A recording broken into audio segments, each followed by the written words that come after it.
In the lush village of Olorunda, nestled among rolling hills and whispering palms, Adesewa was born under a starry sky. Her parents, Oladela and Abeni, were simple farmers who held tightly to their faith and values. They named her Adesewa, meaning crown of beauty, believing she was destined for greatness despite their humble circumstances. The villagers gathered around their modest hut, singing and dancing in vibrant Ankara fabrics, welcoming the new life into their fold. Abeni, cradling her daughter, whispered, "You will shine, my child, even in the darkest nights." Adesewa's early years were filled with the joys of village life. She followed her father to the yam fields, learning the importance of hard work and the beauty of the land. In the evenings, she sat by the fireside, listening to the elders' tales of courage and wisdom. Adesewa's laughter echoed through the village as she played with other children, her bright eyes filled with dreams.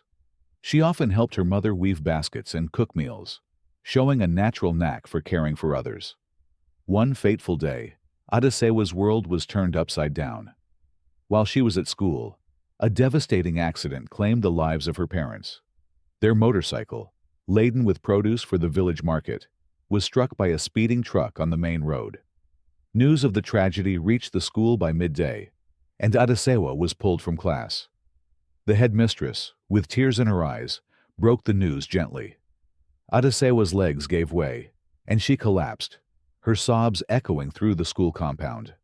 The village mourned deeply, and preparations for the burial began amidst an atmosphere of shock and sorrow. Kunle arrived in Olorunda 2 days after the accident, his face etched with grief. Dressed in a somber agbada, he embraced the grieving Adesewa tightly. "You're not alone," he assured her. During the burial ceremony, Kunle stood as a pillar of strength, taking part in the rituals and offering words of comfort to the elders and villagers.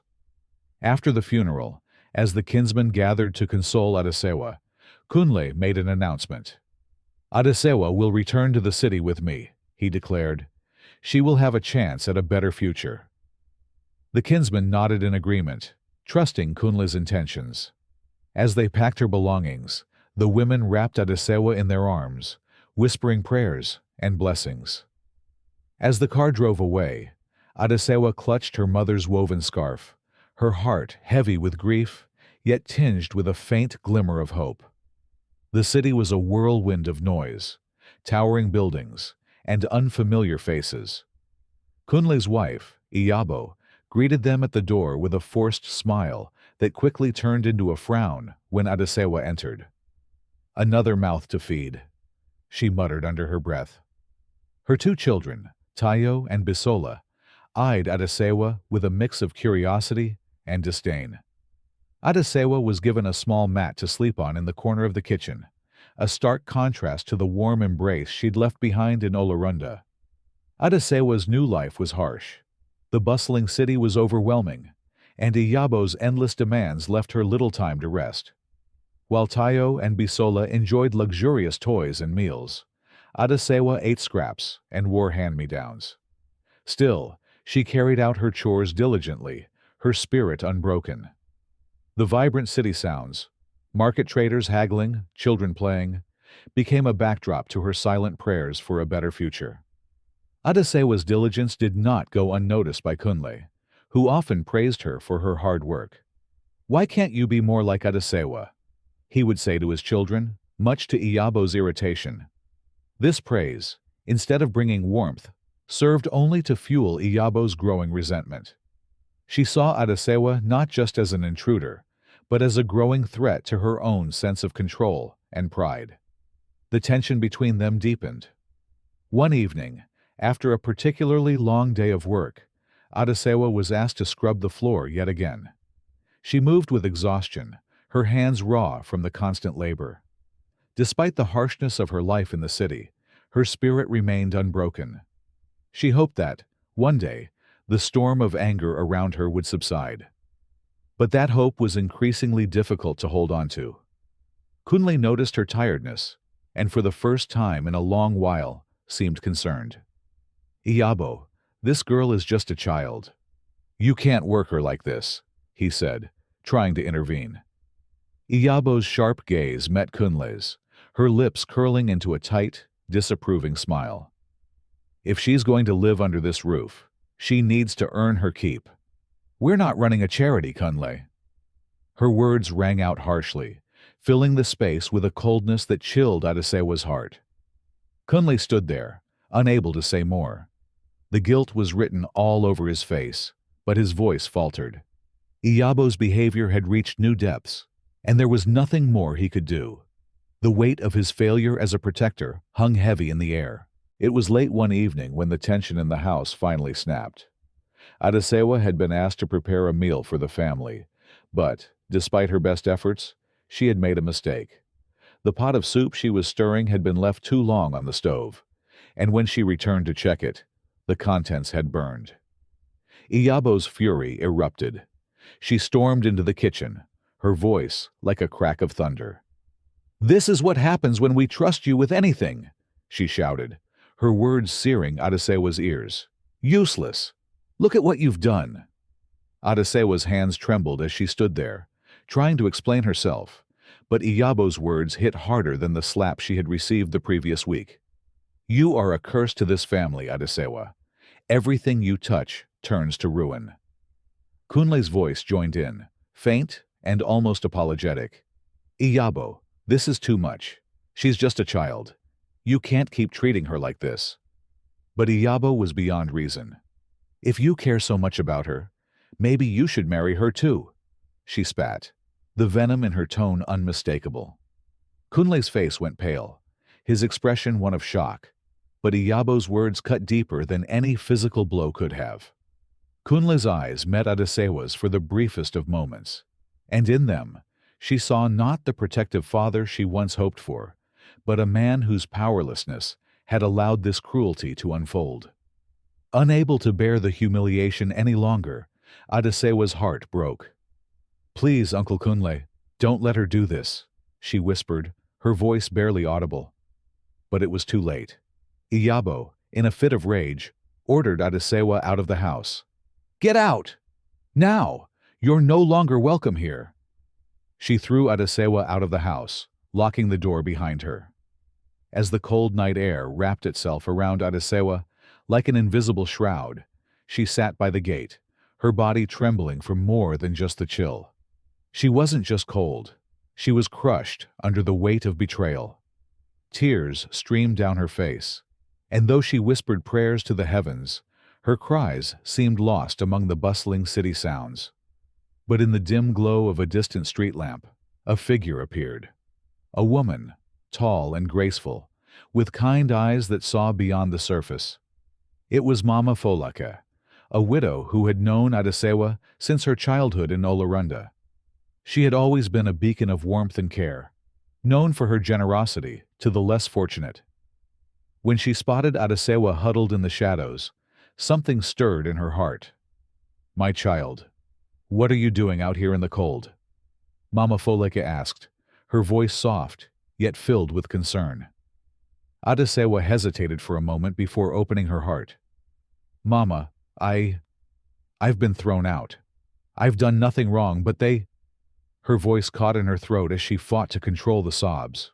Moved by Adesewa's plight, Mama Folake wrapped her arms around the girl, shielding her from the cold. "Come with me, child," she said gently. "You won't be alone." The next day, Mama Folake went straight to Kunle's house, her resolve unshakable. She didn't knock on the door. Instead, she entered with purpose, her eyes blazing with righteous fury. "How could you let this happen, Kunle?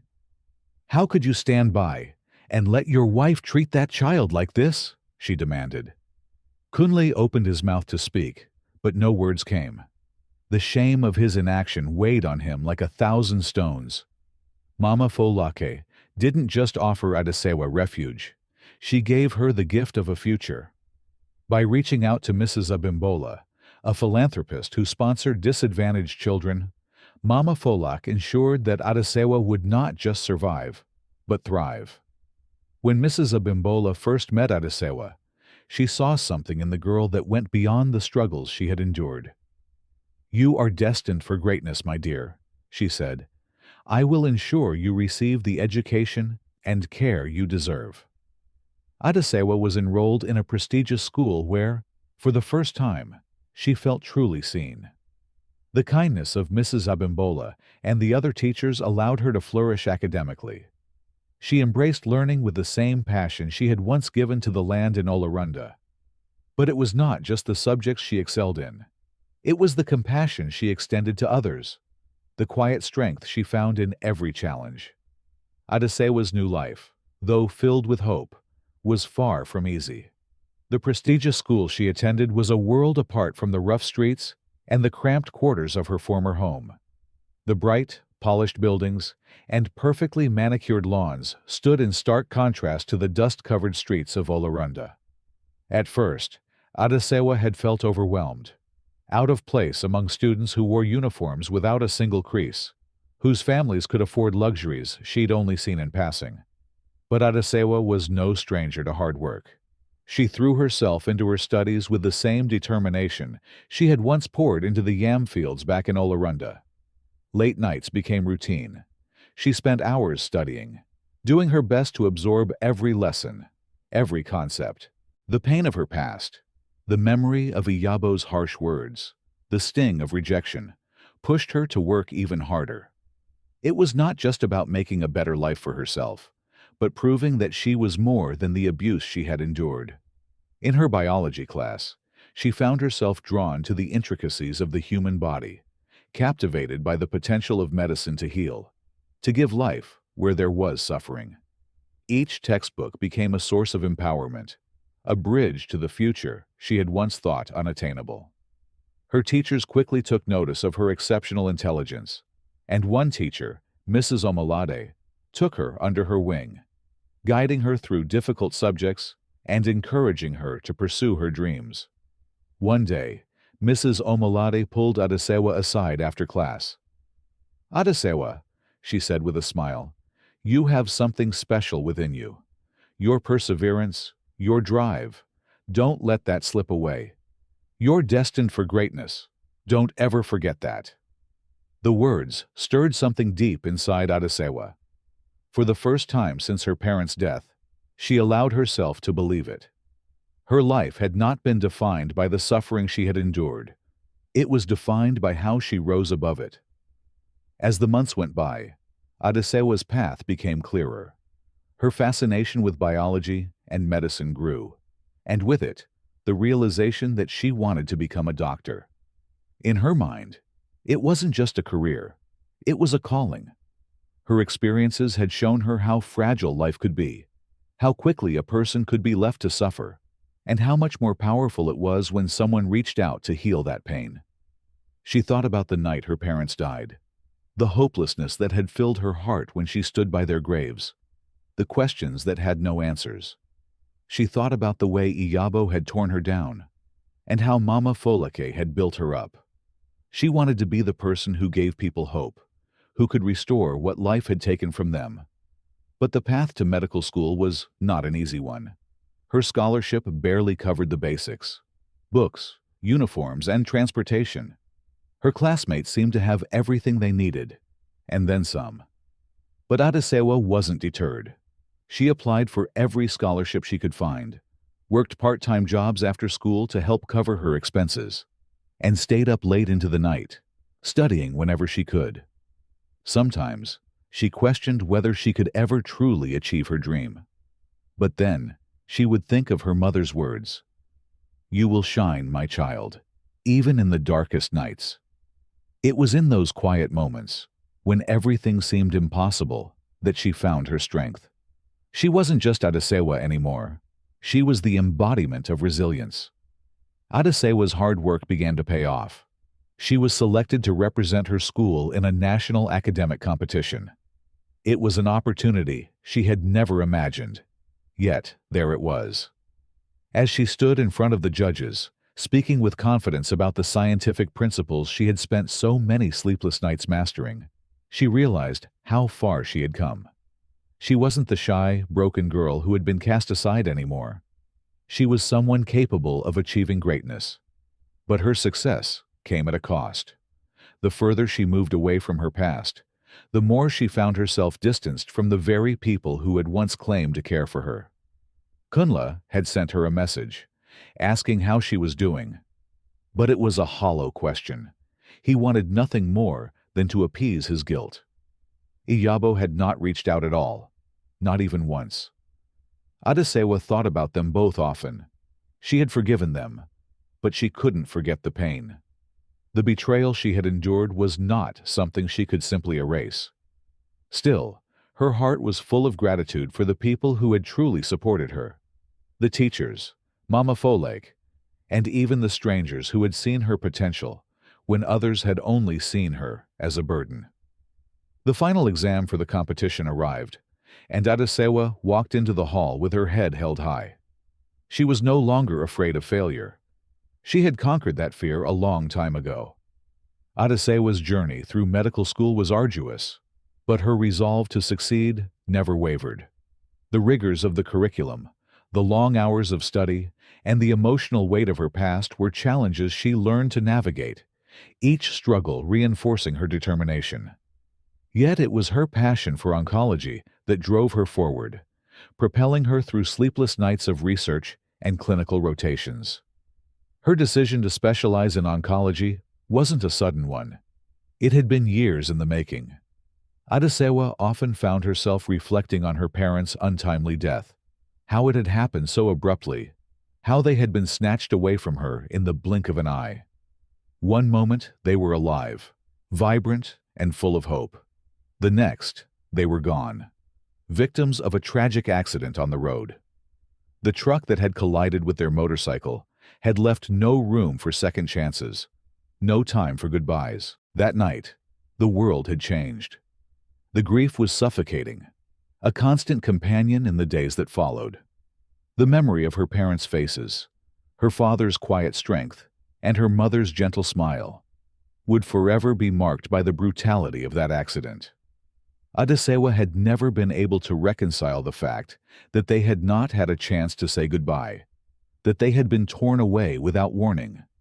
But over time, that same grief transformed into something else, a fierce, burning desire to make sure others didn't have to face such overwhelming helplessness. She knew that there were so many who had experienced loss in one form or another, whether it was through accidents, disease, or injustice. And she wanted to be the person who could provide answers, hope, and, most importantly, a sense of peace. During one of her oncology rotations, she met a young patient named Ayomide. He was only a year younger than Adesewa, diagnosed with late-stage leukemia. Ayomide's eyes were full of fear, yet there was a quiet strength in the way he fought the disease. His mother, a woman with eyes that had seen too many days of suffering, sat by his side, refusing to leave the hospital bed. Adesewa saw in Ayomide the same helplessness she had felt when her parents were ill, trapped between life and death, unable to control anything. As she worked with the oncology team to care for him, she realized that this was where she needed to be. This was her purpose, to stand beside those who were fighting battles they might not win, to provide not just medical care, but emotional support, to be the light when the world around them seemed unbearably dark. Her passion for oncology became more than just a career choice. It became her calling. She wasn't just learning to treat cancer. She was learning to offer hope in the face of the most terrifying uncertainties. Adesewa poured herself into her studies with renewed vigor. Each moment she spent in the oncology ward, each patient she helped, filled her with a sense of fulfillment she had never experienced before. It was the sense of purpose she had been searching for ever since the accident that had taken her parents. In her heart, she carried their memory, and in her work, she honored their lives by giving meaning to her own. Despite her success and growing recognition in the medical field, Adesewa couldn't escape the shadows of her past. Kunle and Iyabo's life in the city had not turned out as they had hoped. The lavish lifestyle they once enjoyed had begun to crumble beneath them. Kunle, despite his best efforts, had struggled to keep the business afloat. He had invested in a series of ventures that promised quick returns, but most of them had failed. As the debts piled up, the house became increasingly suffocating. The once welcoming home had turned into a place of tension, arguments, and harsh words. Iyabo's frustration grew, and her bitterness festered. The small comforts they had once taken for granted, good food, nice clothes, and outings, were no longer within reach. Adesewa heard about their struggles from Mama Folek, who had stayed in touch with Kunle out of a sense of duty. Mama Folek, though supportive, often spoke of how the family's fall from grace had affected their relationships. "Kunle is a good man at heart," she said one afternoon over tea. "But sometimes when things are hard, he lets the stress consume him. And Iyabo." She trailed off, her face a mixture of sorrow and understanding. "I worry about her, Adesewa. She's changed, my dear." Adesewa had heard the whispers, seen the cracks forming in the walls of her former home. But as much as it pained her to admit it, part of her felt detached from the situation. She had worked so hard to build a life for herself, one that was free of the chaos and negativity that once surrounded her. She had found peace in her work, in the patients she cared for, and the purpose she was now living. But the reality of her family's downfall weighed heavily on her heart. Still, she didn't reach out. There was a quiet anger within her, a resentment that had been festering since the day she was sent away. She had forgiven Kunle, but forgiveness didn't erase the pain. And Iyabo's cruelty, the way she had treated her like an unwanted burden, still lingered like an open wound. Yet, she knew that life had a way of humbling even the most prideful. It wasn't long before that very humbling lesson would arrive at her door. Just when it seemed that things could not get worse for the family, Iyabo received the news that would change everything. After months of unexplained fatigue and persistent pain, she finally visited the hospital for a series of tests. The results were devastating. She had cancer, advanced, aggressive, and inoperable. When Kunle received the call, he was silent for a long time. The man who had once been full of energy and hope was now a shell of himself, paralyzed by the weight of his wife's diagnosis. His pride, his resentment toward Adesewa, and the financial ruin that had consumed their life, all of it seemed to collapse in on him in that moment. If you enjoyed this story, please like and subscribe to our channel for more African folktales and legends. Help us keep the traditions of our ancestors alive by sharing our content with your friends and family. Thank you for watching, and we'll see you in the next story.